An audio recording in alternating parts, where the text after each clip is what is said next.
Hello everyone and welcome to the Pinnacle. Today we have Jackson Romain. He's a multi-platinum producer. He also has unreleased music with artists such as Toliver. He's one of my favorite producers right now, so go show him some love. You'll understand why as you listen to the interview. And with that being said, please like, share, subscribe, all of that stuff. It really does help because we're still trying to grow. And yeah, that's all I have to say. Enjoy. Jackson, but professionally known as Jackson Romain, multi-platinum record producer, kind of entrepreneur, kind of doing a bunch of other different stuff as well. But yeah, everyone knows me for producing, really. Cool. So yeah, man, first of all, I just want to thank you for actually taking your time to come on the podcast. I met you through, I actually found out about you through Trestle. Yeah, that's my boy. And yeah, man, he's the guy, man. I'm gonna get him on the podcast soon enough. At first I was saying, maybe we'll wait till he has a bigger fan base, but then I realized if I get him on early, and he does well, it'll be even better. So we'll get him on soon. Yeah. But yeah, man, I'm gonna start off with the basic, first off questions. The first one I actually like to ask is, what were your aspirations growing up? That's a tough one, because I feel like in the household that I grew up in, it wasn't like I would say the conventional household. So I was always pushed to do well. It didn't matter what I was always just pushed to excel and to do well in something. I wasn't sure exactly what I wanted to do at the time, but as I got a little bit older, I found a passion for cooking. So at first I trained as a chef before I did music. So I trained for 5 years. So yeah. Wow. So before I did the music stuff, I was actually cooking, but in a different way. You feel me? Yeah. So yeah, that was kind of like the way I even got into music in a way is kind of through chefing. Can I cuss? Can I swear? Absolutely, bro. Yeah, go ahead. Because chefing is such a shitty job. It doesn't pay good. The hours are long. It's hot.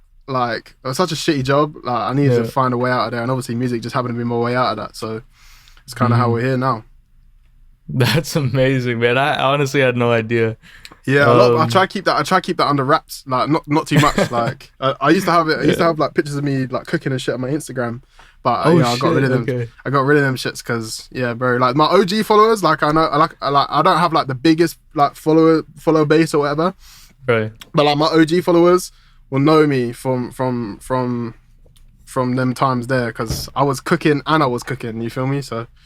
Yeah, man. Yeah, that's amazing. Yeah, bro. that was kind of my start really in life. Is just cooking. My grandparents, they bake. They were bakers for a job. My mum did it. My aunties and uncles, they do it. So it's kind of like a family thing, really. Yeah, man. And then when it comes to music, was there? How young were you when you first started getting involved in music? It doesn't have to be production, but it could be anything, like an instrument, anything. I don't know, because in England, we have a mandate in what you would call elementary school, I guess. It's when you're 5, 6, 7, and you're made to learn an instrument. You don't really get to choose. They kind of just base it on your height and stuff. So obviously if you're fucking really small as a kid, you're not going to be playing the cello because that's just too big for you. But you might play the violin, or you might play the viola, or you might play the trumpet or something shit like that. I played the cello when I was younger, but nice. I played it for from the age of 7 till the age of 13. But when I went to high school, it wasn't for me, it wasn't a cool instrument.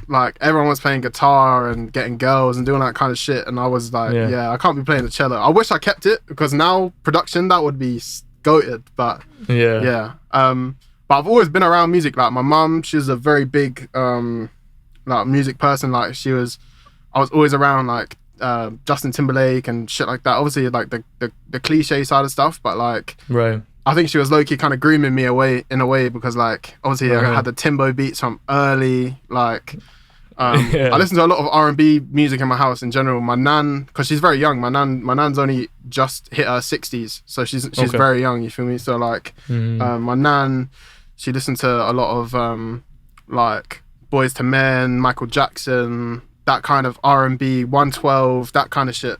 So like for me, I was always around music in a certain way, you know what I mean? So I guess it makes sense that I've gone this route now, but like, yeah. Yeah, no, that's really interesting. And then when did you actually start? Actually, before I even get to that, I do want to say the cello is a mad, like, one of the questions I ask is people's favorite instrument. And for me, it's always piano and violin, but the cello's up there too. Because I used to be into amazing. Yeah, man. I used to really like. I still do. I love orchestral soundtracks on movies and all that, and the cello in there can be amazing. Yeah, that's one of my favorite instruments. As I say, I was a naive teenager. I wish that I would have just ditched the cool points and just kept going with it. Because by now, like I'm 22 now. Like, bro, I'd be unbelievably good at that shit now. You feel me? Like, I've been playing it for 15 years or something. So, yeah. But that's so real. Like the cool points thing. That's real, bro. Like, when you're younger and there's certain things people find really uncool, but if you just kept sticking with that for whatever reason, whatever it is, there's a lot of things I find like that where when you're older and you think back, you're like, damn, I wish I just stuck with that. Like, no matter, like, you know? Yeah. When did you start producing then? I mean, I started to fuck around with producing like 2016. Like, I didn't really like have the facilities to do it. I had an iPad, so like I was just fucking around on GarageBand. Like, I wouldn't say I started producing then. I just kind of was just messing around with sounds and just kind of see what happened. And I was really getting into music properly at that time. Like, I was listening to a lot more music, a lot of variety of music. Because being in the kitchen, like, there's people from every ethnical background you can think of. Obviously, in England there's a lot of white British people, but then there's a lot of black British people, and obviously black British people have, like, especially in England, they have a lot of crazy different heritages. Like, some might be Nigerian, some might be Ghanaian, some might be Jamaican, some might be from even smaller islands, all kinds of different backgrounds. So like, they would bring their music in, and in England there's a lot of Eastern European people, and they've got a lot of crazy sounds. Like I used to work with a lot of Bulgarian people and a lot of Romanian people and a lot of Polish people and things like that. And like, they've got a lot of, again, different sounds and shit that they like to listen to. So I've always been, at that time, I was like super open-minded, because in the kitchen every day, we're all listening to mad different shit all the time. Yeah. And sometimes just the radio as well. But like, I probably properly first started producing though in like March of 2017, because, for me, like, my birthday's in March, and I had bought a PlayStation 4. That was back when the PlayStation 4 was the shit, and I bought that like the birthday previous, and then I really wanted to do music, and I was like, I think I'd run really shit day at work, and I was like, you know what, fuck it, let's just do this. And the next day I went and traded my PlayStation 4 in for a laptop, and then the rest of the money that I had, I bought FL Studio, because I actually bought it because at that time I didn't even know anything about cracking VSTs or anything. Yeah. So I was just like, yeah, man, I bought FL Studio and then just fucked with it. And then for the first like 2-3 months, I messed around and I wasn't very good, like, obviously, and I didn't really I didn't know if I enjoyed it, because for me, without sounding too cocky, like, I'm one of them people that adapts to things quite quickly. So I find new tasks quite easy, but the fact that I was doing music and it wasn't easy, I was like, what the fuck is going on here? Like, I'm good at everything, like, why is this not easy?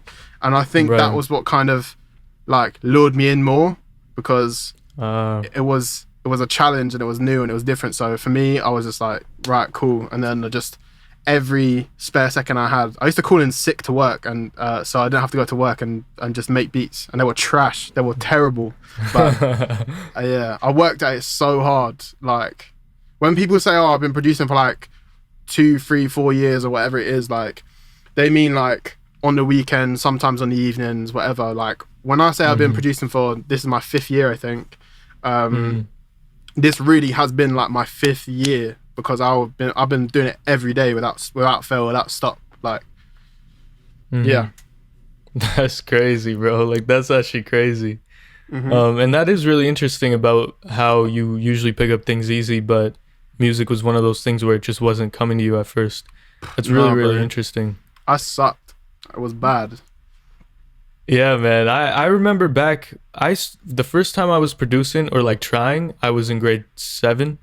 So, how old that even puts me? Whatever, grade 7 around. And then I stopped because my beats, like I was listening to like Lex Luger, Sonny Digital, and I couldn't get the sounds they were getting. I didn't even know what was going on, and I realized that a huge part of that was probably the limiter that I didn't know to turn off. Yeah, same. I didn't know nothing about no soft clipper or nothing. Yeah, man. I stopped, and then I picked it back up in high school where slightly similar to what you said, where I was really bad with my money. Like, no matter when I made it or where I made it didn't matter what. Like, I would always spend it on some dumb shit, and then eventually I got sick of that, and I was like, all right, if I'm gonna spend it, I have to do it on something that's like an investment, something I can use and learn, because I used to love learning, new things. And so I went into the store and I just saw this, like, it was a MIDI keyboard on sale and it looked nice, so I was like, all right, let me just grab that. And then I just started going from there. And then my beats, it was around that time that I got back into it, and my beats were way better than they were before. And I really don't know what the full reason for that is, but anyways, so that's how it happened. But I'm really glad I made that investment. So the fact that you traded your PS4 in for a laptop is dope. Yeah, bro. Because for me, like, it was an easy call in the sense that, like, all I would do on my days off from work is sit and just play video games and just do nothing, play Call of Duty all day, like, and then I get home from work and play Call of Duty and just do nothing, like. And I was like, bro, I'm not having like the happiest life I could have because I'm just out here bullshitting. Like, I got an opportunity to change my life if I work at this hard. So I was like, fuck it, like, this is my one shot, this is my one ticket, like, fuck it, let's just try it. And then I just literally treated it like a job, like checked in every day, even if it was for an hour, and just kind of just fucked around with some shit. And I like, bro, I still do it to this day, like with new plugins and shit that I get. Like, I just go and I turn every single switch and I turn every single knob in it, and I just kind of go and find out what shit does. Like, because bro, there's so many buttons and knobs in FL, I still don't know what all of them do, I can't lie to you. But often I'll just go into FL and I'll find a knob that I've been scared to touch or never touched it, and just do it and see what happens. So yeah, for me it's just kind of like, it was like a discovery thing as well. Like, that's what I really like about music, is like the discovery of sounds and the discovery of, like, my career, I would say, is all happy accidents. Nothing in my career has been on purpose, I don't think. Like, maybe the networking and all that kind of stuff, but I mean, like, actually the music side of stuff, nothing is on purpose, really, I don't think. Like, I think everything I do in my projects in FL and shit like that, like, if people saw them, they'd probably be like, what the fuck is going on? All the rules that people have been taught, and all the tutorial shit that people put on YouTube, it's all wrong. Like, as in, like, my beats are all wrong compared to that. Like, they don't make sense, but to me they make sense, so it doesn't matter. Yeah. When it comes to actually what you mentioned, that whole discovery side of things, like, is that something that you, like, the whole time you really enjoy that? Meaning, the entire 5 years you've been producing, that's been a really, like, a core point of it? Is that what you're saying? Yeah, for me, like, everyone knows how to make a dope trap beat now. It's easy. Like, you can go and find a tutorial on YouTube at 14 years old, crack a copy of FL Studio on your shitty PC and make a #1 record tomorrow if you really want to, because everyone's got the access to do it, and everyone's got the ability really to do it. It's not making beats, if we're being real, is not hard. Once you get over the fundamentals and stuff, it's not hard to make a beat. But for me, like, the discovery part of it is, like, I love finding new snares, like weird snares that don't really sound like snares, and I like going through Omnisphere and going through into the back doors of Omnisphere and trying things and putting effects on stuff that shouldn't really go on it. Like, for example, like I know you like the song Dago, you know, the one I that I done love with that Tresso. song, Yeah. man. Like for Yes. example, the reverb on the hi-hats is a complete accident. I didn't even mean to put it on there. I meant to put it on something else. And then I was like, yo, this kind of goes. So I'm just gonna leave it there. You know what I mean? Like The crazy thing about what you just said, man, is so I have to fess up. All right, I'm gonna be very honest here. Mhm. I'm gonna take you down the little timeline. All right, just quick things. But basically, I heard Dago. I fell in love with the song immediately. Yeah. Everything about that song I love so much, and we'll talk a bit more about that. It's actually in my notes. But I kept listening to it, and then of course I started noticing like the subtleties because I wasn't paying too much attention. I was just vibing. The reverb on the hi-hats really stood out to me, and I'm not gonna lie, the next couple beats I made, I was trying to do that, trying to get that effect, like using my. But and it made me laugh because I hadn't like. I knew who you were. I was following you, and I saw like months later. I saw you post something where you basically said, "Yo, like I want to post these snippets, but then people just jack my style," and it just made me laugh because I'm really not one to like do that very often. Like I'll take inspiration, and I did from you, but it was just funny because I really did do that. Like I heard one of your beats and got inspired by the subtlety I heard in there and try to apply it to my own. So that's real. I know when you're saying that, like you're being honest. Like people really, man. As I say, like really, yeah. As I said before, even when we started recording, like I tried to be as transparent as possible online for everyone. So like, if I'm having a bad day, I'm not a celebrity, so I don't have to lie to anybody. I would say, yo, my phone is off today. I'm having a bad day or whatever. But then at the same time, for me, like I don't really like posting beat snippets, and I don't really like going live too much anymore because I used to go live all the time, and I used to post my beats on Instagram all the time, and then I would go on Instagram 2-3 days later and somebody would be using the exact same pattern that I'd done or tried, or like very obviously tried to mimic that, and like it might be maybe self-centered or something to say that or whatever, but like I knew it was true because like these people follow me, I follow them, or they might even follow me and I don't even follow them. And they're just watching my shit, liking my shit, saying it's fire, all this kind of stuff. And then the next 2-3 days, whatever, like I'll go and I'll hear somebody using a particular snare that I've found. Like they've gone hunting somewhere and found it, or like I don't know, they've like, for example, sometimes I do shit where I put drums kind of off, like as in like they're not even meant to really be there, but they kind of add to the bounce sometimes. And like I hear people do that, and I'm like, bro, like, come on, like, just tag me, man. Like, just at least say hello. You know what I mean? But it's fine for me because then it knows I know that I'm doing my job properly. Because like, absolutely, I like to be.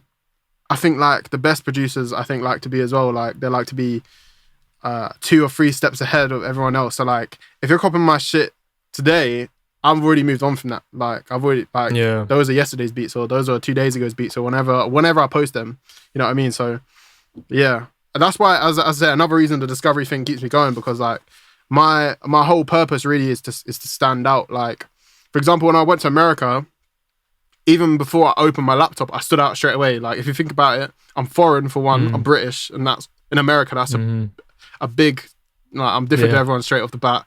I'm white, and that is just. Like, there's a lot more white boys in the game now, but like, not. But when I went to America, there was me and Murder Beats, bro. Like, there was nobody else. You know what I mean? Yeah.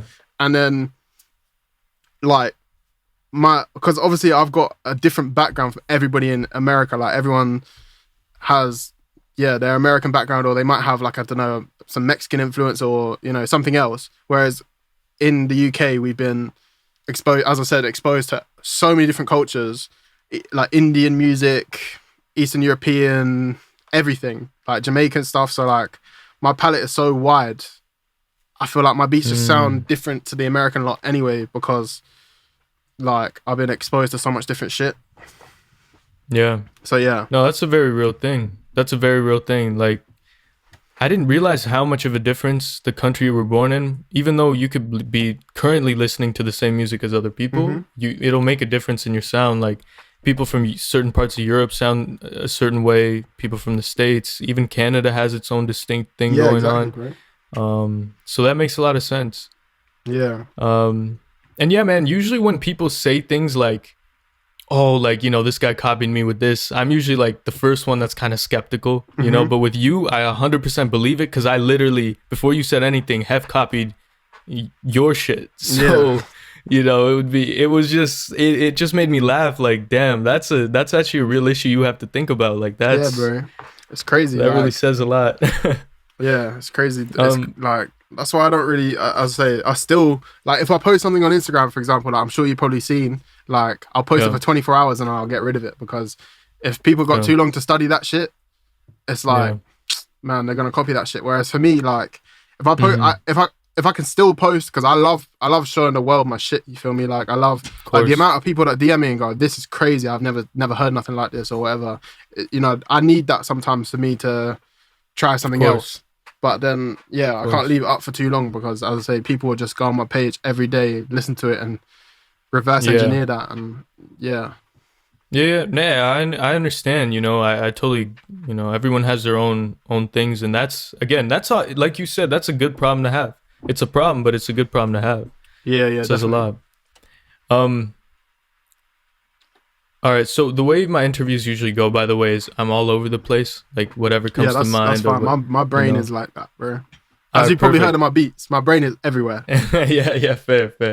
All right, so I know you like certain types of clothes. I know you like your clothes. Yeah. And one of the things you said once too, I remember it was a post where you basically said you were wearing essentials before it was like a big cool thing that everybody was rocking. Yeah. So my question for you is, what are your current top 3 fashion brands?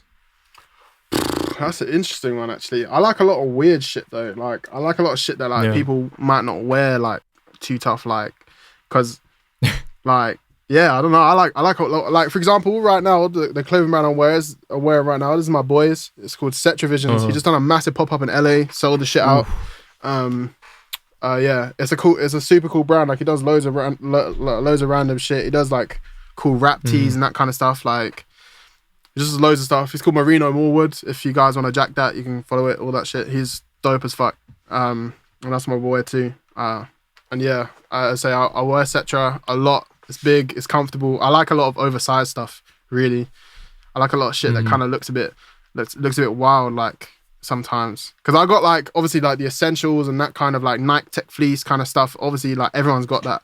But, like, when I dress, like, I kind of like weird shit. Like, I really like, do you know a Japanese brand called Capital? No. With a K. I feel like it rings a bell. A lot of NBA players wear that. They make, like, crazy denim and shit like that. I like denim a lot. And, like, I like crazy pants, really. Like, I'm kind of simple with the t-shirts and kind of simple with the hoodies and that kind of stuff. But, like, I like crazy pants, like stuff that just look weird and kind of cut up and distressed and kind of fucked up. And then I really like this other Japanese brand called Hysteric Glamour as well. That, again, they're like if you want crazy pants, they're the people for that. They do a lot of, like, Hysteric Glamour did a collab with Supreme like a couple months ago. But yeah, like, they're super cool. A lot of people can't buy that shit because it's from Japan. But yeah, I got some plugs, so I get that shit sometimes. Nice. No, that's awesome. All right, my next question: and this might be a simple answer, something more in depth, but how did your producer tag come about? Oh, that's actually something that's really funny. For those of you that don't know, there's a big like UK like female rapper called Miss Banks. She's done a lot of like big records over here. Super cool. And she had come to the studio I'm in right now. This is my home studio. So she had come here to just, like, it was the first time I'd met her as well. So she'd kind of just come here to vibe. We'd made a couple of records and stuff. And as I was saying again off air, like, my SM7B is like my demo kind of mic, and I have a sofa like behind me. I don't know if you can see it, but you can't. But and she was just sat on a sofa, and she had the SM7B in her lap, and I was going through my bag to find my laptop charger because my laptop was dying, and I took out my watch roll, like because I got quite a nice watch collection. She was like, "What's that?" And I was like, "Oh, it's my watch roll. You can have a look if you want." And she opened it and she was like, "Oh my god, is this how you're moving, Jackson?" And my engineer was recording at the time, and literally I was like, just kind of stopped, and I was like, "Yo, that is perfect." And I was like, "Yo, did you get that?" And he was like, "Yeah, I got that." And I was like, "Can I use it?" And she was like, "Absolutely, yeah, you're free game to use it." And then, yeah, pretty much since that day, I've been using that shit. That's super random, like, because I've always wanted a tag that's like come from an artist that's organic, like not forced. Like I don't want it to sound like I said, "Yo, say this for me." Like she literally just said that. Like even in the background of it, you can hear like people talking and shit when it's like soloed by itself. But I don't care. I think that kind of adds to the coolness of it. No, 100% it does. Yeah, man, that is a cool story. Yeah, that's actually the random. Perfect. Yeah, that's the perfect tag story. Like that's a perfect way to get a tag. Yeah, awesome. she was so cool about it as well. Like big up Miss Banks, she's a super legend for that. Dope. No, and yeah, actually, I don't see. This is my biggest, maybe one of my not my biggest, but one of my biggest things with music right now is I need to get really familiar with UK artists. Yeah, man, I'm just not as. We got some shit over here. Like, don't get me wrong, there are some terrible artists over here, as there is in America and as there is in Canada and as there is everywhere. But the dope shit is super dope. Obviously, drill is a very big thing over here, so there's a lot of drill rappers and drill artists, but there's still a lot of people that are doing interesting stuff with drill. Like Central C, for example, like I'm sure a lot of American people are familiar with Central C now. Yeah. But for me, like Central C, he picks drill beats that are different. They don't sound like the regular dark piano-y stuff. They're very jumpy and kind of sometimes happy and playful, which is different to what drill is. And it's, as long as people are evolving the sounds, I don't really mind. There's a lot of cool like trap rappers over here, like kind of wavy guys. There's a lot of like African influence like music over here, like Afro beats and that kind of stuff. Because as I say, a lot of people from the UK have African heritage, so that's very prominent over here. A lot of amazing R&B artists. That always is in cold places. Canada's full of it. The UK is full of it too.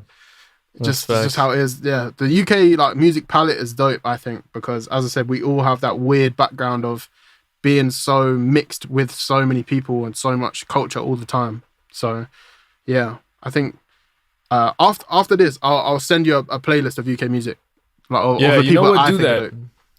Dope. You know, I take that. I'd actually like that because I trust your music taste. So this will be good. So I have to ask. I'm a Lakers fan. All right. Same. I'm a Lakers fan. Sadly. Yeah, sadly. I just want to ask you, your thoughts on the past couple of years with the Lakers. How that's been. It's been super weird because when we got LeBron, I was like, okay, cool. Well, we might be on to something. We might got something right here. And then obviously the first year was aight, and then second year, obviously I think our second year we got LeBron was the championship year. I'm pretty sure. Yeah. Unless my timeline's wrong. But I was in LA when we won the. I was in LA when we were like on the championship run, kind of. Ooh. And then I got back to England, and then we won it here because I remember staying up to watch the games. Because I was like, fuck, I need to see my boys do this. Yeah, of course. But I don't know what the fuck has happened this year. Bro. It's... Russell Westbrook is garbaggio. Man, I stopped, like, and I hate to say this because I find all kinds of, even if they're playing poorly, it's almost, it can be more entertaining for me just if they're really that bad. And they've really gotten to a point where watching them is, and I hate to say it because I love the Lakers, but watching them is funny. Like, bro, some of the plays that are happening. Sometimes I'll be looking at like the starting five and shit. Obviously, I know COVID has kind of fucked things over and stuff a little bit. Yeah, but sometimes I look at this, I'm like, this is the championship winning starting five. Like, what the hell? Like what? Like what? Crazy. No, man. But in terms of sports and stuff, I'm kind of used to mediocrity. I support Tottenham Hotspur, and I guess you would call it soccer. I call it football, but it's the same thing. And yeah, I support Tottenham Hotspur, and we are like we're known as the team that don't win. Like, we're known as the team that just we get close, we get to the final, let's say, and then lose. Like with that team. The worst. Yeah, bro, Yeah. and it is. So I'm kind of used to just mediocrity. It's kind of really like the last time we won a trophy, I was 9 years old. My gosh. Nah, that's crazy, bro. That's a long time. Tell me more about I wish I knew more about soccer. That's the one thing I haven't really followed much. I mean, I really grew up just following basketball. Why do you live in Canada? Do you live near Toronto? Kind of. I was basically in Toronto for a couple years, but right now I'm about 5 hours away. So I'm in Ottawa right now. I'm in the capital. Yeah. Because Toronto FC have just got a crazy good footballer join them. Lorenzo Insigne. He's an Italian footballer. He just won the Euros this year. Oh, word. Okay, bet. He's super fire, and they just got him. So interesting. Yeah. I might have to take a look, man. I might have to. Tell me about. I was gonna say, tell me about Trestle. So, I mean, I've talked about him on the podcast before, but just so I can break it down, like he's one of my favorite up and coming artists. I think his potential is just through the roof, personally. But yeah, I mean, I could go all day, but you go ahead. I just want to know how you guys met and how that kind of came about. Can't even really remember. It's been kind of a while. Like, I think we might have met on Twitter or met through like one of our pals or something. It might have been Jake, actually. Jake Mark. Oh, Jake Mark. Okay, yeah. Yeah, I think we might have met through him. Maybe I can't remember, honestly. It's been such a long time. It feels like. Yeah. And bro, it was just genuine from the start. Like, I heard like a few things that somebody had sent me, and I think he had sent me like Trestle had sent me a few bits and pieces, and then kind of just like from there, just kind of it became like obviously a musical like partnership, like musical friendship, but then it also just become like genuine homies. Like, he'll call me sometimes just to check in on me, and vice versa. And I think from that, like we were just good friends in general. And then I know that because his potential is so big, I can send him shit that is like slightly to the left of the center, something that's a little bit weird or like a little bit different. He would body it, and he would just do, because I think he approaches music from a different like standpoint as well. Like, he doesn't like do like what, like, because when I make beats, I feel like I make an idea of what I hear in my head of what people would do in the beat, and then it will come back almost completely opposite from that, and I'm like, I never thought of that. And I feel like that's why I really like working with him, is because he just does some crazy shit. Sometimes I'm like, yo, that kind of goes. That goes. Like, yeah. And yeah, bro, we talk almost every day. Like, like I say, my schedule is busy as shit. So sometimes I don't talk to him for 5-6 days or whatever sometimes, but mostly every day at some point. Like, even if it's just like, yo, homie, check out what's good, what's happening, getting good.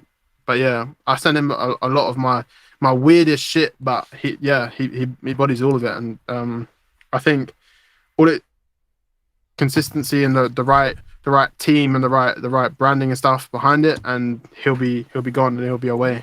100%. Yeah. I've been talking to him about the consistency thing too.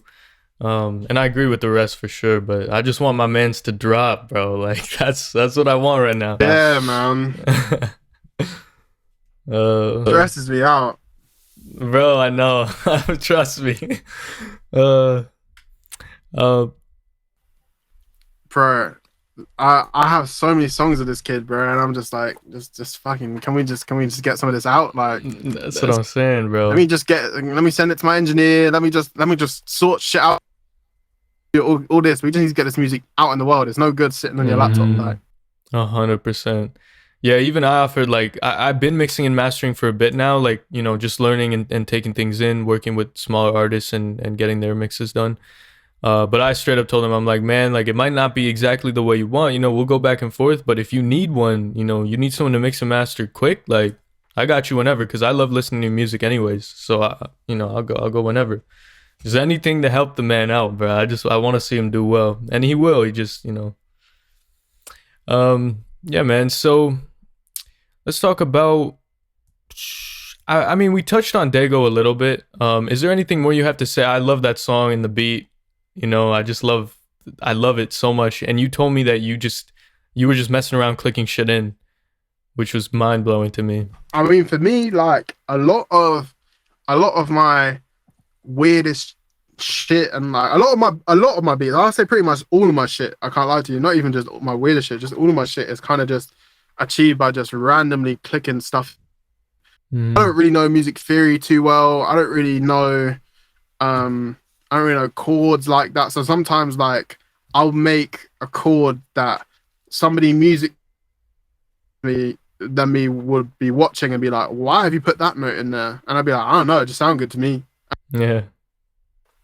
Like the synth sound in Dago is like from a super bando VST that's like super old. You can't even buy it anymore. You have to crack it. So that's crazy. Yeah, it's from that. And just like the vocal, I think I did from a voice note and just kind of just dragged it in and fucked it up and put some weird shit on it. It's like pitched up, I think. There's so much distortion, so much reverb, so much delay and shit. There's just loads of like random, so and then yeah, hi-hats, I don't even remember how I did them. I know I just put reverb on them and just kind of like, yeah, man, I just kind of just mess with stuff. And I know I did the hi-hats by accident. I can't even front, but like even the way the hi-hats like kind of go down in pitch to kind of right. The hi-hat is obviously tuned. I've played the hi-hat like rolls going down in key with the song.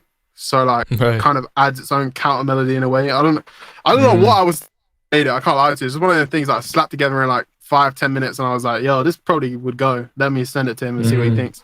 And he was like, this shit is unbelievable. Oh my god. And I'm like, yo, I make so many beats like I just kind of crank shit out. So I don't even feel like sometimes I acknowledge like what I just done or things like that until somebody else is going, oh my god, what the fuck is going on? How have you done that? And I'm like, I don't even know, bro. Like, I just click shit. Yeah. I like that though. I like that that's your process, because for me, like I got to a point where I was just pumping out a bunch of beats and a lot of my creativity had kind of that's totally my fault, but it had drained from it because I was following this like, process and it just kept doing the same thing over and over. But now in the past year and a bit, I've kind of reintroduced that creativity into my melodies and beats, and it's just way better that way. I mean, I don't know how I was doing it any other way, so it's cool to hear that. Yeah, man. I'll say it's all a discovery thing for me. Like I'll just try something random. Like, bro, often I'll just do things that are just not meant to be done. Like I'll put reverb on basses and shit sometimes just to see where it's yeah. Like I say in the rule book of producing, it's not correct, but for me, if it sounds good, then it's good. Like I don't really care. 100%. Is there any beats off the top of your? I know you make a lot of beats, but is there any beats off the top of your head that you can name as like those are my favorite? Or maybe ones that are placed or out? Obviously, the Met Gala beat, that shit is. Yeah. But I feel like a lot of my favorite beats that I got played are not out yet. Like I think I have 8 songs dropping in the next like 5 weeks. I'm pretty sure. Nice. Yeah. So a few of my favorite songs are coming out then, which are great. I have one song with Don Toliver that is. That blows my mind every time I hear it. Wow. I don't know if that song is just one of them things that is going to be just one of them ones that kind of just stays forever, but yeah, that one is special. But I knew when Life of a Don came out and it wasn't on there, I was like, it's probably never going to see the light of day. And that's okay. You kind of, as a producer, I think you just got to kind of charge that to the game. And yeah, absolutely. Yeah, I mean, even it does suck if it doesn't come out. But even the fact that he was, he hopped on your beat and did what he did is a lot, to work with. Yeah, tell me about Met Gala, bro. I have to ask about that. Just tell me the story behind it, how'd it come about? This shit is crazy. bro. It actually just blows my mind to this day. I can't lie to you. It's just maddest shit ever. Like everything kind of just happened by what? Fuck it, we're rolling with this. Like, I was in Atlanta. I was at a studio that a lot of people frequent, like a lot of in and out and in and out all the time. Like, I see Meek Mill there, Lil Baby comes in and out. Metro uses the studio a lot. Like, a lot of people are just in and out of there. So it's an active place. You feel me?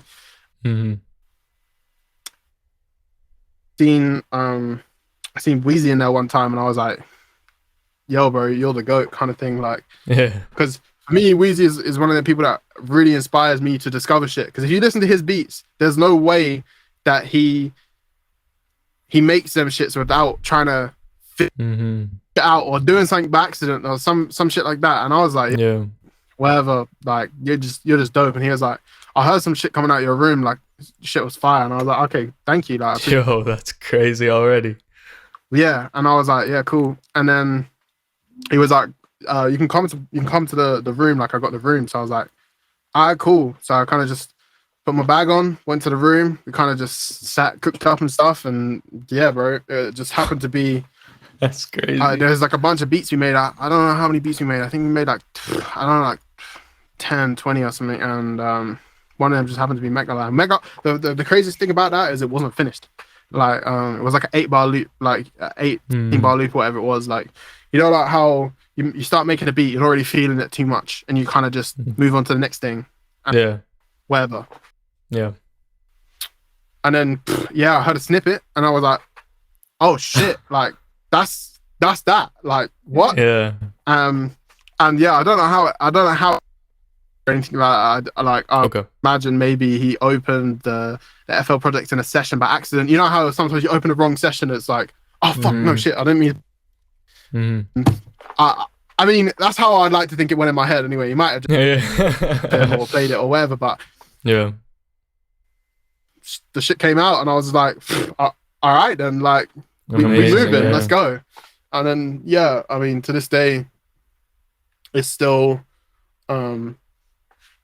the only non-single that's certified on the album. So people really fucked this song. Yeah. When I tell people I made that shit, like everyone goes, "Oh, that's my shit, bro! Like that's my shit. I love that song, bro. Like me and that song have like a spiritual thing, like yeah." So dope to hear because like I've always wanted to make like somebody's favorite song, like or I've always wanted to do that kind of thing. So like for me, it was just like a crazy moment because like people have like told me, "Yo, this is my shit. Like I listen to this when I'm driving, or I listen to this when I do this, and like when I'm with my girl, I listen to this, and I'm like, yo, this is just the coolest thing ever. Like, and I'm really proud. I'm really proud of that, and it just makes me really happy, you know. Of course. And when you like got offered to come into the room with him, were you nervous at all, or was it kind of like, nah, like you're just doing your thing? I mean, I was definitely nervous. Don't get me wrong. Like the thing with like meeting your heroes, I think, is that like you're worried are they going to be assholes? Are they going to be weird? Are they going to be different to how you imagined, or that kind of stuff? But no, he was really dope, really accommodating, just dope vibes. He's quite a quiet person, you know, so he's very kind of in his own kind of vibe anyway. And I'm kind of like that, I think. Like especially when I'm in the studio, I'm not really kind of somebody that's getting up on the table and, you know what I mean? I'm not doing no wild shit. I'm just focused on making like dope music. I think we kind of clicked on that sense. And then for me, just like, I feel like I'd been telling people for so long that I was dope, and I was like, I am dope. And then I had so many people like, you know, tell me, oh, you're dope, you're sick, you're doing all this kind of stuff. But like for me in that moment, it was a chance to prove that I was dope. So I was like, do you know what? Fuck it. I'm just gonna swallow any nerves I have or any kind of weird feelings I have about this, because this is my opportunity. And yeah, I kind of just went in there and I was like, this is my chance. So I just went and I did what I had to do. Yeah. It's the same thing when I met Sonny, like Sonny Digital, like for the first time, bro. and he come into my studio session, and I remember my friend in the studio session, shout out Flip Major, he's a rapper, and yeah, bro, he was like, bro, Sonny Digital's gonna pull up, like, he's gonna do some artist shit with me, and I was like, what? And I was like, Sonny Digital, you're crazy. Yeah. And he was like, yeah, Sonny's gonna come. So Sonny come to the studio. We chopped it up a little bit, and I literally told him straight away. I was like, yo, Sonny, I'm not even gonna lie to you. The first drum kit I ever had was yours, and I pirated that shit. Like, that's like.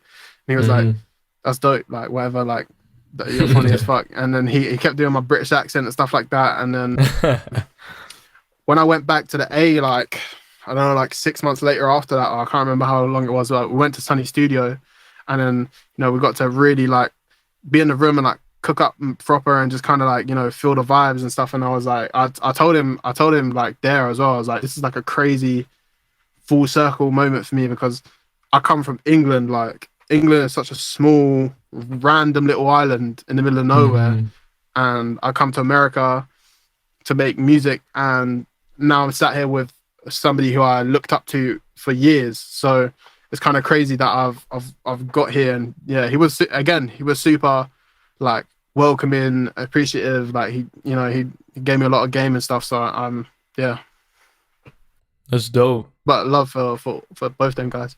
Yeah, no, that's amazing, man. And that really also just shows the importance. Like, a lot of producers that I know, a lot of them work from in front of their computer, and they never leave their vicinity. And even just the simple yeah like OZ, for example, he don't like flying, so he don't be flying nowhere. He'd just be staying in Austria doing his little thing. But yeah, I think it's really important for some people to just put the FaceTime in and just go and just be human. Absolutely. Yeah, I totally agree. And you're right, man. There's definitely been a lot of producers, and there's still a lot of producers that do that, where they can find that success regardless. But I find that with a lot of producers, like you said, they could use that, actually going out and getting those connections in person. So, and actually on that topic, building connections, is there any type of advice you have for people that are trying to build their network? I would just say be human. As I said, like, don't be weird. Don't be jumping in people's DMs and being like, yo, bro, you need to get me a placement, like, or I'm the best person ever, take me in, or all that kind of stuff. Like, that shit doesn't really go like that. Yeah. And I feel like DM crazy big people and just kind of like, because you're more than likely gonna get disheartened by not getting replied to, and that doesn't, and then then you have a lack of motivation to network, and then it's like, oh, I don't need to network because nobody answers, all that kind of stuff. That doesn't really make sense to me. Like, I feel like you just need to look at producers similar to your size, similar to your ability level, and just kind of work with them. Artists, work with them, that kind of thing. Just build, and then like, you never know what can happen from there. And like, obviously, like, you might meet a producer that is as to you, but he knows another producer that's bigger, or another artist that's bigger, and you work on some shit, and then they hear it, and then you can say, oh, I worked with blah blah blah, this person, let's work. And then just kind of more, and then I would say you build your network kind of horizontally rather than just going straight to the top. Like, yeah, just lay foundation on foundation on foundation, if that makes sense. No, absolutely. That's how I did it, and that's how I would do it. And just go into studios and go into places you are. Like, in England, it's very easy. Like, there's like 10 good studios, you feel. Smallest room in that studio, it might cost you, I don't know, 200, 300 pounds or whatever. But if you're in a studio, you never know who you're running into, bro. Like, you never know. Like, you might run into nobody, but you might run into your favorite rapper. You might run into somebody that's in that entourage, or you might run into a producer or somebody, and then, you know what I mean? You can just leave them with an impression, or you can say, yo, can I come play you some beats? Because a lot of the time, artists be going to the studio with no beats, bro. Like, they're going through YouTube, or they're going through random shit. And if you're in the studio at the right time and you say, yo, I got beats for you, they'll be like, yeah, sure, come play some. You might get a placement just off of that. Like Right. for example, in LA, I was in a record plant, like in one of the smaller rooms. Across the hall from me was Jetson Maid. Down the hall from me was Burna Boy. Up the hall from me was, I think, Jeezy. I met Jeezy in the bathroom on the randomest thing ever. Like, you know what I mean? Like, you'll never know who you run Yeah. into just from going to the studio. So I think going to them sort of spots and things like that is a necessary thing. It's like kind of a mix of the Instagram, Twitter, and kind of just being around the circle, because Yeah. I feel like a lot of producers are scared to go to the studio, or like, Mm. or if they've never been or whatever. Like, you don't have to be 10 out of 10 to go to the studio. If you pay for the room, you pay for the room. And as meet somebody that levels your shit up, you might meet your favorite rapper. You might so you could meet anybody. So I think it's important. My last thing I would say is get familiar with people in the industry. Like, get familiar with A&Rs, get to know what they look like, get familiar with managers, get familiar with engineers, get familiar with just people around the rapper or around the artist as well as them, because you might, I don't know, like for example, you might in London, it's a bit like Macy's or something, with Selfridges, big department store. Rappers go shopping in Selfridges all the time, but then so do everybody else. So you might London to go, you know, get some drip or whatever, and boom, I see the A&R from Warner in there, and I'll go up to him and be like, yo bro, I make beats, let me send you some shit, or can I grab your email and I'm gonna send you some shit. Like, you know what I mean? Like, Yeah. as long as you're vigilant and on it, and kind of familiar with everyone, you can people and be like, yo, okay, you're this person, I'm gonna go talk to you. Like, Yeah. that's I do it as well. Like, even now, like if I see a certain rapper's manager that I can't get to, like I can't get to the rapper or whatever, I'm like, boom, okay, I know that's your manager, and I'll go and I'll speak to him and be like, shout him and be like, yo, what's good, what's happening? Yeah. I've done this and this, and I'm trying to do this, and Uh-huh. it's so easy to do it that way, because they can't like to hear anything really. You're there, right there. Yeah. Don't ignore your message then. No. That's really interesting, man. That's a gem right there. Appreciate that. So I assume you also, I mean, I know you make a lot of your own melodies when you're making beats. And I know you like to sample as well, in terms of like, I've heard some of your R&B stuff and you're sampling songs. Do you use loops by other producers a lot, or is that not really something you're doing much of? I'm open to it. Like, I'm not like one of the people like loops is cheating. Yeah. It's kind of just how I feel, really. Like, I have like a specific type of like loops that I like. Sense that I like loops that I myself, if that makes sense. Of course. I like it when people send me shit that I could have just clicked it, because then it's kind of just laziness. Like, Yeah. whereas like if somebody sends me some genuinely crazy stuff, like some like stuff that is just wild, like some crazy soundscapes, or I don't know, they've made the craziest flute melody, then I'm very open to it. But like for me, it's kind of just like I use loops sometimes, I sample stuff sometimes. Often I make my own melodies and stuff, like, because I think I have like my own kind of sound in the sense of like of the type of sounds that I like as well. Like, so it's kind of just a mix of everything, really. Like, I'm not, my creative process isn't limited to just loops or just my own or just samples or whatever. I kind of just go with how I feel. Because sometimes I'll even make a melody and I'll be like, this needs something, and then sometimes I can slide a sample in there. You know what I mean? So kind of, it all just depends really on how I feel. Bet. So what do you say to someone who tells you, they come to you with exactly this? They say, "Hey Jackson, I have this passion for," we can assume it's producing beats, but it could be anything. But I have a job, I have school, I have my family, I have all this stuff going on, and I never can find time to, you know, pursue it. Like, what kind of things would you be saying to that person? I feel like people have a lot of time that they don't realize. Like, for example, like, don't get me wrong, time for yourself is very important. But like, I look at music as time for myself in a way, like, because it's a way of for me getting some emotions and things out sometimes. Like a lot of my music is kind of emotional sometimes because kind of feel through music, if that makes sense sometimes.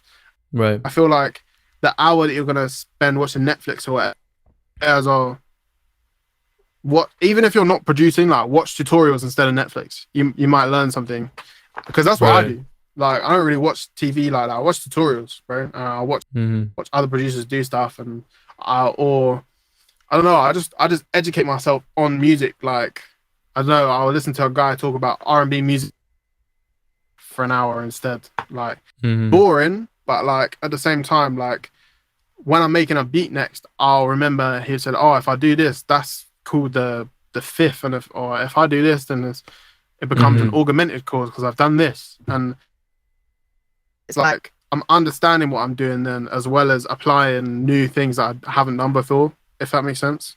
Yeah. For me, I feel like, you know, life gets in the way of everyone. You feel me? We're all people with our own problems and all that kind of stuff. But I feel like instead of looking at it as a chore, as much as it is like a job, it's a job to me, it's a job to many other people, it's also like a lifestyle in a sense. And I feel like if you can use music as your way out of that shit rather than just using it as an excuse or using it of being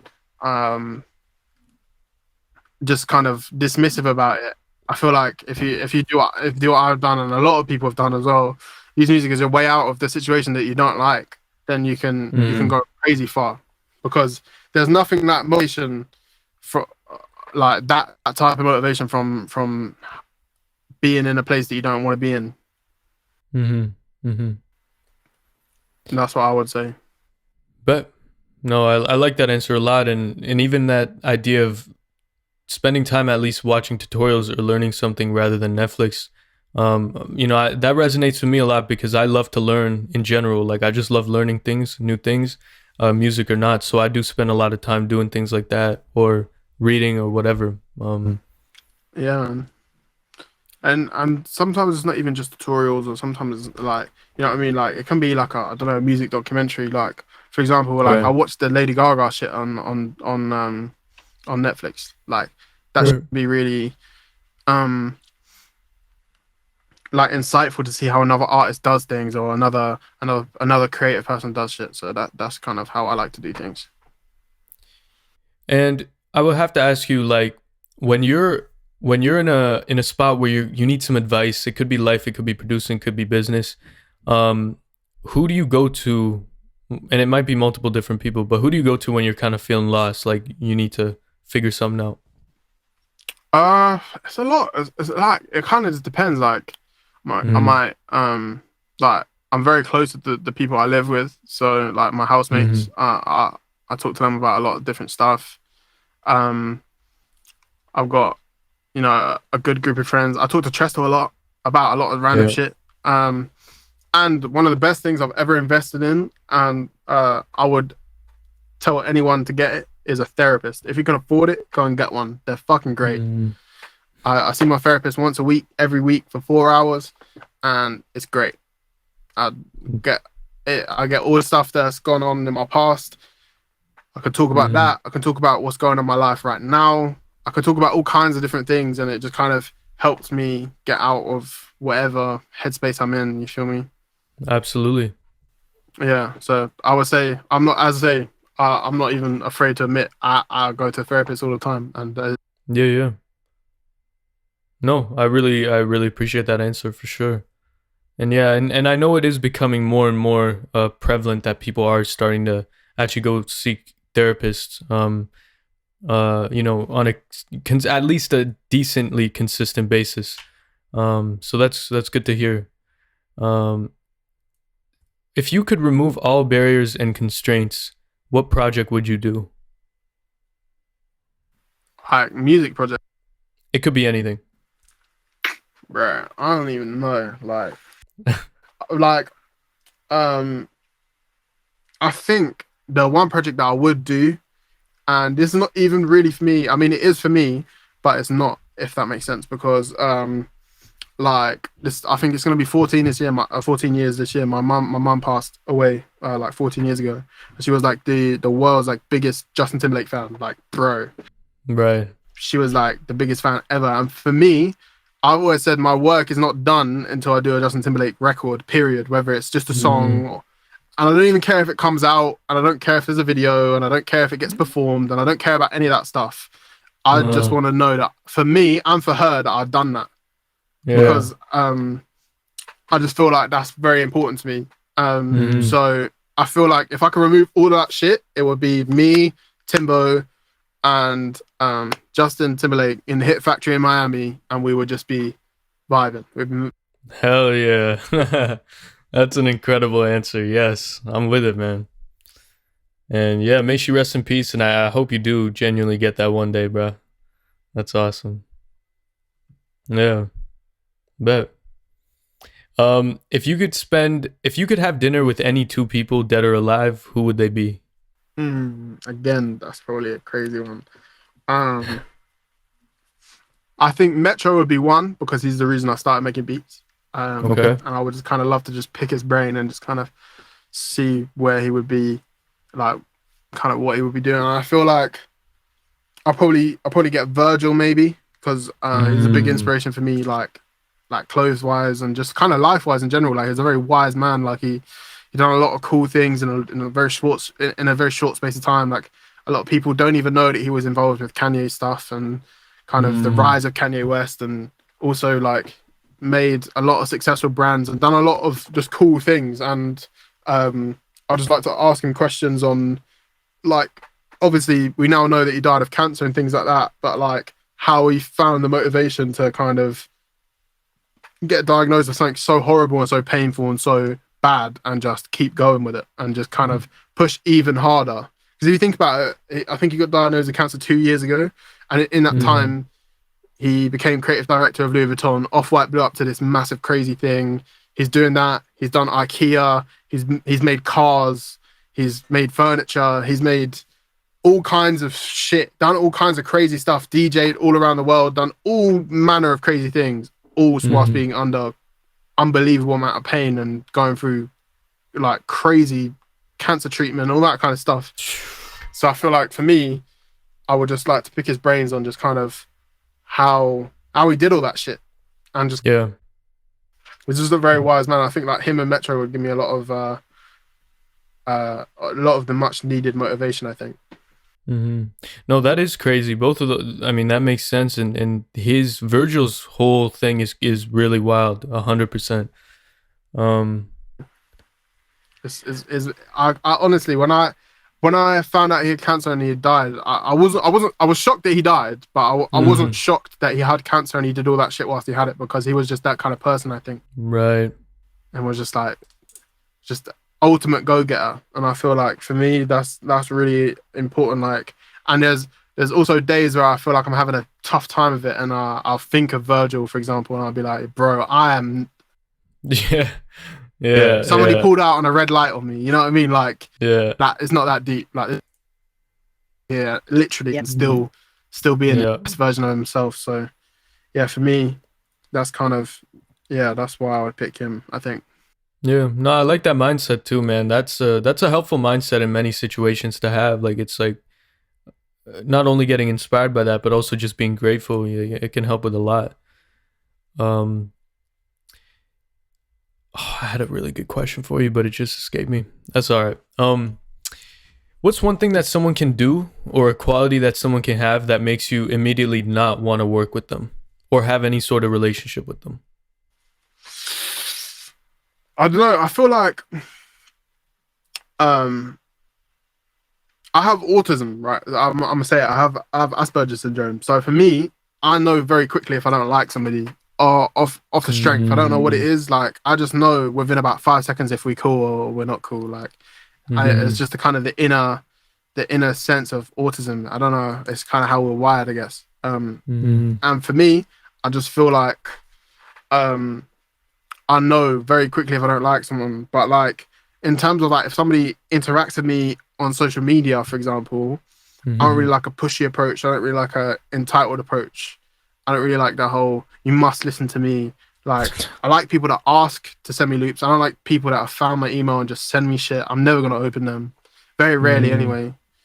I don't like people that send me stuff I don't ask for as well. Like, for example, like if I ever ask for loops, I never ask for like I never ask for certain types of shit. Like I say, I don't want any rage stuff. I don't want any hyperpop stuff. I don't want any the 176 chord progression stuff. I don't want any of that because I could make that if I really wanted to, and I don't want to make that shit personally. And yeah, I feel like that's kind of not really how I want to go about it. And artists that kind of the whole like, oh, I can't pay you, but I can pay you in this, or I can pay you with this, and I'm like, nah, bro, like I'm not really on that. But and in person, it's kind of just like manners, really. I think in England we're brought up with like manners being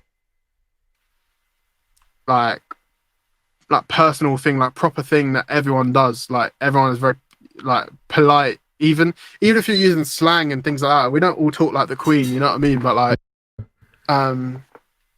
it's just person and things like that. And I feel like I can tell if somebody's vibe is off very quickly, or if somebody doesn't quite respect going on very So yeah, for me, yeah, they're probably my two things. What are your top 5 candies? Because I know you like candy, bro, so just lay it on us. Bro, I got a lot of really random shit I like. Yeah, let's go. I really fuck with 100-gram bars. I don't know if you know them, but bro, I don't even, do we have them up here? I don't. 100-gram bars, they're really trash. Like, to be honest, they're trash. Like they're in like the dollar stores and shit. But I fuck with them. I like them a lot. I really like Jolly Ranchers. I can't lie to you. They're super fire. Classic, yeah. I quite like hard candy in general. Like we have something over here called Fox's Glacier Fruits, and they're kind of a bit like a Jolly Rancher but way less sweet. And I like that. I like Skittles a lot. I eat a lot of Skittles. What other shit do I like? Grab stuff. Like I'm not. The only thing I don't really like is like licorice candy. Like really? Okay. That's not really my vibes, but yeah. Yeah, bro. I like everything, bro. I like gummies. I like all kinds of stuff. Like respect. Okay. Yeah, Jolly Ranchers. They're like my top though. I eat that shit. I love Mike and Ike's as well, bro. Okay. Mike and Ike's smack. Bet. Yeah, I feel like it's so funny because obviously I'm as I say, I'm from the UK. It's like Mike and Ike's to Americans are so regular, but to me, oh yeah, facts. That makes sense. Bet. What's the biggest challenge you're facing right now? If you can talk about it. So it could be business, life, anything. You can talk about production, whatever. I feel like it's just like right now, in my career, I've done a lot of things. I've done a lot of cool things. I've been a part of a lot of records and things like that, and everything's cool. But I feel like in my career, I've suffered from a lack of continued momentum, if that makes sense. Like if you notice, like the best producers and the best artists and things like that, like they'll get a hot record and then they'll use the momentum of that record to get other records, or they'll use that momentum and drop another record that's similar or you know of the same standard, and then they'll just keep the ball rolling. Whereas for multiple different reasons, every time I've had something that's hot or I had something that's cool or is bubbled or done whatever, I've just never been able to keep the ball rolling for whatever reason. Like sometimes it's been out of my control. Sometimes it's just been like I've got too comfortable, or, you know what I mean? It's a multitude of different things. And I feel like this year for me, it's going to be keeping the momentum because, as I say, I've got like 8 songs or something dropping or whatever it is.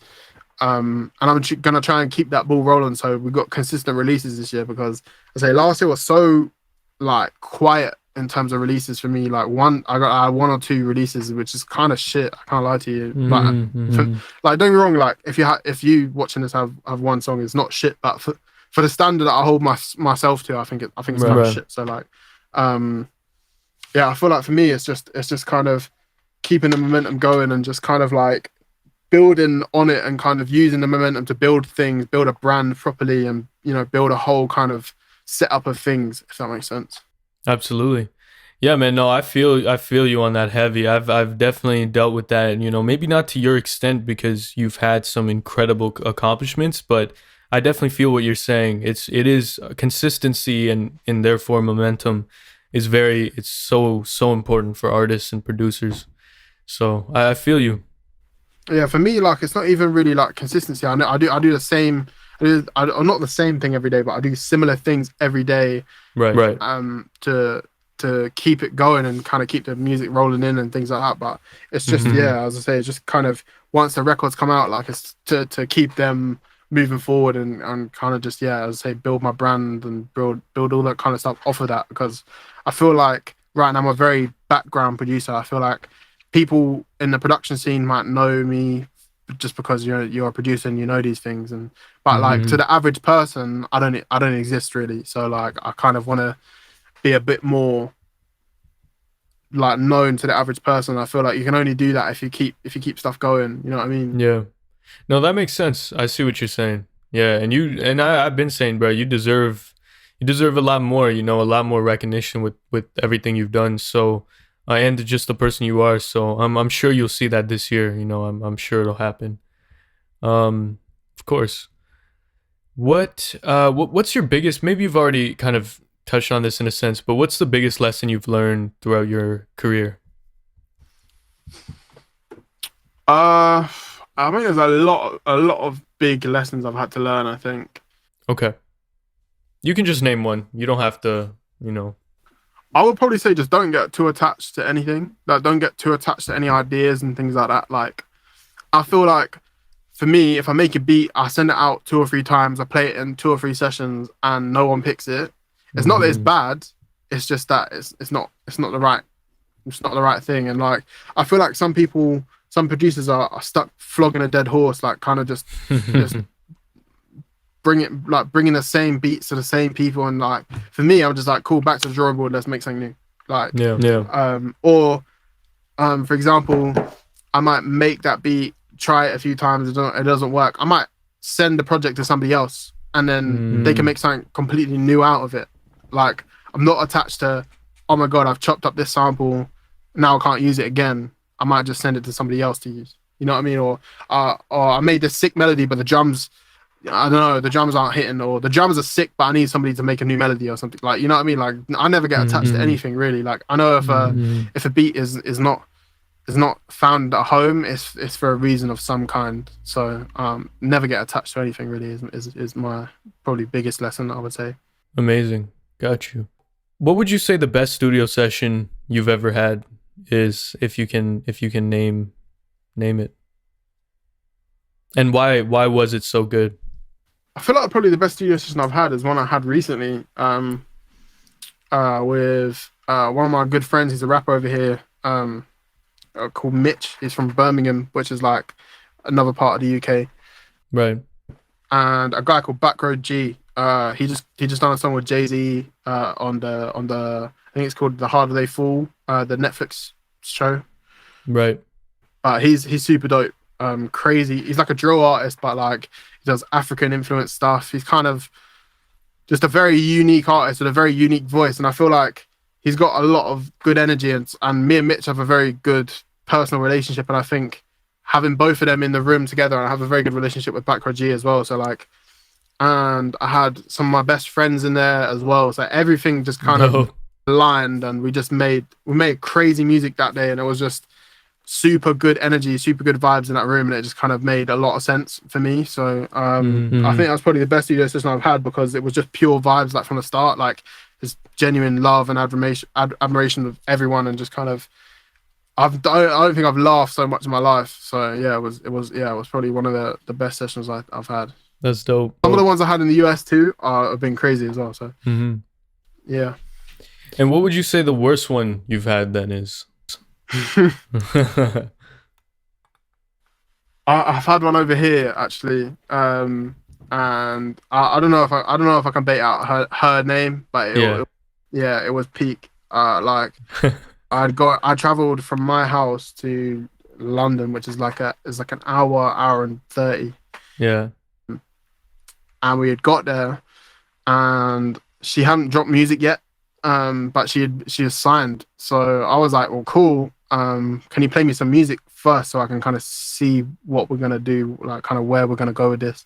Because for me, I always like to listen to artists' new music more than music they already have out, because sometimes you don't know, artists could be going a completely different direction to what they've already done. You bought them a bunch of beats that doesn't make sense. So for me, it just kind of makes sense to listen to the new stuff. And she wasn't trying to play me the new stuff because she was like, people might steal this or people might do this. And I'm like, right, okay, cool. But I'm a producer. Like, I'll come to help you make the shit. So I kind of need to hear it.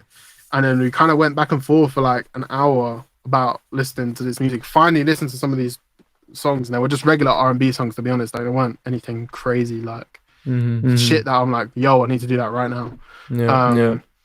And then I played like 5 or 6 beats. She wasn't feeling any of them. And like, for me, and my manager will tell you this as well, like, I'm like a 1-2 beat max person. Like, I'm in the studio, I'll play somebody, normally the first beat they pick, they're normally like, yo, this is the one, let's go. Interesting. Or if they don't pick that one, it's normally the second one. Wow. And bro, I know artists is probably not about their shit properly. If I get to 4, 5, 6, 7, 8, 9 beats and they still haven't picked something, I'm like, there's something wrong with you, because there's definitely not something wrong with me. Yeah. Like, and yeah, I just went through a bunch of beats to pick like maybe 2 or 3 of them. Didn't actually record, and then was like, yeah, we're going now. And I drove hour and 30 minutes or whatever it was. Stayed there for like 2 hours maybe, and then drove hour 30 back home. So that's crazy, bro. That sucks. Okay, makes sense. Yeah. That sucked. So what's the deal? I mean, I know COVID has thrown a lot of things out of place, but I know you maybe had some plans to potentially move to LA at one point. Atlanta at one point. I've got a situation in LA. Like, everything's cool in LA. You feel me? I've got a housing situation and everything in LA. Got a crib there and stuff. But it's like COVID, for example. Like, we weren't even allowed in the UK citizens were not allowed in the US until November of last year. Yeah. And then I was gonna foolishly like just try get straight back into America and hit the ground running again. And I kind of looked at it and thought, do you know what? That's not a smart idea, because they might change the rules again, and I could get stuck, and then that's another headache in itself. And then I could only go for like a month, and it was just all kinds of just messed everything up. And then obviously with the UK getting so many different fucking variants of COVID, and Europe kind of just being all kinds of fucked up by it, like, I don't even know if I want to travel right now. Like, and like, LA has kind of turned into the Wild West a little bit. I've seen like on the internet, everyone's getting robbed for their shit, and like, I'm not really trying to do that. Like, I'm not really trying to be around that. So like, I want to like, don't get me wrong, I've got the vaccines and stuff. Like, I'm good. I got the shots and stuff. But like, I feel like I'm still trying to just wait it out a little bit. Like, originally I have plans to go at the end of this month, but I don't know if that's going to happen now, purely because I have so much stuff rolling here now. As we're going back to the momentum thing, I don't know, leave and then stuff starts happening for me here. So it's kind of, it might be like an April where I come out for an extended period of time, but it just kind of just depends on circumstances, really. Like, but yeah, got you. LA is always home. Like, as I say, I've got a spot and stuff, so everything's all Gucci there. Understood. Got you. And what's the best compliment you've ever received? I like getting compliments when I go out, like when I go shopping or something like that, and people are like, "Oh, your fit's fire, bro," or your or where'd you get that? That kind of makes me feel good. And then I guess like anything, like as I say, with the music stuff, like with the Met Gala stuff, like, and things like that, when people say, "Oh, that's my favorite song, but I love that song," or whatever, like that kind of just, that makes me happy when that kind of stuff happens. Dope. We already talked about this a little, but I kind of want to see if you have any more to say on that, or specifically about it. There's a lot of producers, at least last year, and recently it's been more of a talk, but quality and quantity, and some people will just make it that so that there's only two sides, and they're like, all right, you know, which one are you? And producers will talk down on the ones that are making like tons of beats a day. Other producers are looking at the dudes that are like focused on one beat for a week and looking down on that. Where does your mindset sit there, and what do you do? Are you a quality guy, quantity guy? Are you combining them? Like, what's your thoughts on that? I mean, bro, like I don't even. I feel like producers' problems, like especially like ones on Twitter and shit, is they spend too much time on Twitter and they time thinking about shit and Yeah. analyzing other people's shit. For me, I just make beats, bro. Like, I just like I can make 10 beats in an hour. Like, I put it on Instagram before. Like, the timestamps of the file. Like, I can make 10 beats in an hour if I want to. Arrange fully, easy. I could spend 5 hours on a beat if I want. I can spend a day on a beat if I want. It kind of just like it depends. But I'm quite a prolific person. Like I make a lot of beats. Like the last 2 years, I made over 1,000 beats. So like, I think it's like 5 a day average or 6 a day average or something like that. But yeah, for me, like I don't know, I make a lot of beats. So and I feel like in the past I've sent you a lot of beats. Like I've probably sent you like 20 beats, and yeah, any bad beat in there, you know what I mean? And that's no, they're fire. Exactly. So fire. as I say, I think people just spend too much time thinking, less time producing. No, I'm with you. That's it. If you could go back and talk to your 16-year-old self, what would you tell him? Download FSD. Download that shit right now. Got you. Yeah, that's what I'd say. I'd say don't worry about anything else. Just download that. Fuck everything else. Just download that and just that's what I would do. Bet. And if you could recommend one piece of media if you could like gift someone a piece of media, so it could be a book, video, song, podcast, blog episode, whatever, what would you recommend to them?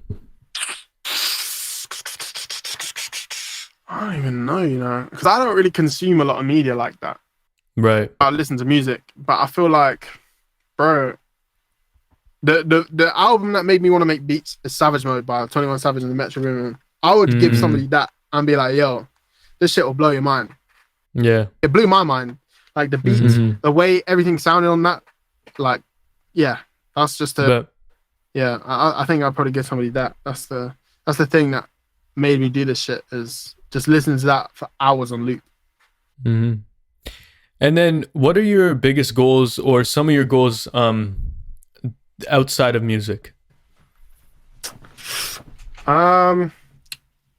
I got quite a few. Like obviously I want to get into fashion and things like that. So like that's on the agenda. Like I'm designing some pieces and stuff right now, and they'll get some samples in and that kind of thing. That's kind of really one of my big focuses, is that I want to use music to enable me to get into fashion and kind of use my contacts from music to kind of propel my label and stuff along, which would be good. Not to fuck the money up. To fuck the money up is not an option. Right. You've seen it time and time again. Like people in this shit, they get a lot of money, or they get money that changes their life, and then they go and fuck it up. I'm not trying to do that. So yeah, that's one of the goals, is not fuck the money up. It's a good goal. Yeah. And I want to build like some stuff for the youth over here, because I feel like the youth gets forgotten about in England a lot. And I feel like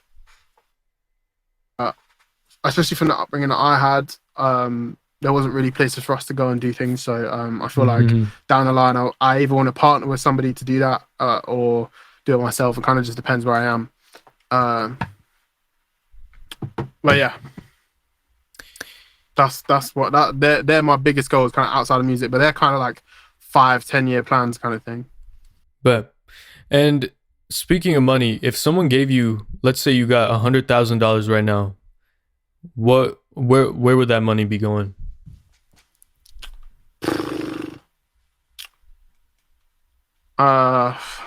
I don't even know, you know.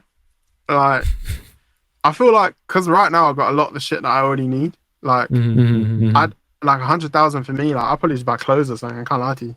Bet. And I probably just I'll probably put a deposit down on a crib and rent it out maybe or something. But like for me, like say I got my new watch or something. You know what I mean? Like Yeah. I said previously, yeah, don't fuck the money up and then okay, what would you do? I'll fuck it up. Like Yeah. nah, for me, like yeah, I think I'd probably buy a crib or something with it. Like put a deposit down for a crib. Bet. Yeah, and get some rental income, some passive income. Use the rest to buy some crypto or something, and just see what happens. Sounds good. I got two more questions for you. So the one is, if you had $1,000 to spend on your career, and let's say actually, I'll just leave it at that. If you have $1,000 that you're given to spend on your career, and you can maybe assume that you have less success than you do now, where would that money go? Plane ticket. Perfect. To like, if I like obviously if I'm an American, I would buy a plane ticket to LA, and I probably have change, so I'll probably I don't know, get a spot or something. But for me, I would open my phone, I would text every single person I know in LA and be like, "Can I stay on your couch?" Because that's pretty much what I did when I went to LA. I was like, "Yo, can I stay on your couch?" One person will say yes, and book the flight and go. Amazing. And that's what I would do. That's what I did essentially. Got you. I'm gonna keep it at that. And what's one piece of equipment that I actually have two more now, so three in total. But what piece of equipment would you say that you can't live without, aside from your laptop?